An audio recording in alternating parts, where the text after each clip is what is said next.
ঈদের দিনও সকালবেলা, আমি ঈদের দিন আজ ঈদ ফজরের নামাজ পড়ে আমি টেইলারের দোকানে দাঁড়ায় ছিলাম। আমার পাঞ্জাবিটা তখনও সেলাই হয় নাই। আমি ঈদের নামাজে যাব কিভাবে?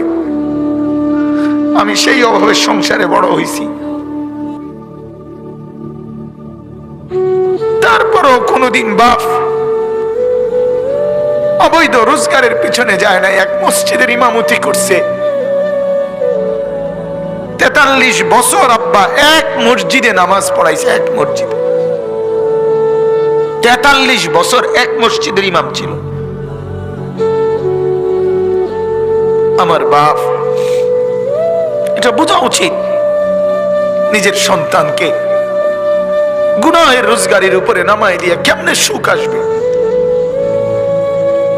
নিজের ঘরে হারামের সুদের টাকা, ঘুষের টাকা, চুরির টাকা, ডাকাতির টাকা, ওজনে কম দিয়ে ঠকবাজি করে, প্রতারণা করে, মিথ্যা বলে, ধোঁকাবাজি করে, নেশার সামানা বিক্রি করে, মদের উপকরণ বিক্রি করে, জুয়ার সামগ্রী বিক্রি করে, মানুষকে ঠকাইয়া প্রতারণা করে, মিথ্যা বলে যে টাকা আপনি ঘরে আনলেন, আপনি অনেক মানুষকে কষ্ট দিয়ে আপনার ঘরে সুখ আসবে কেমনে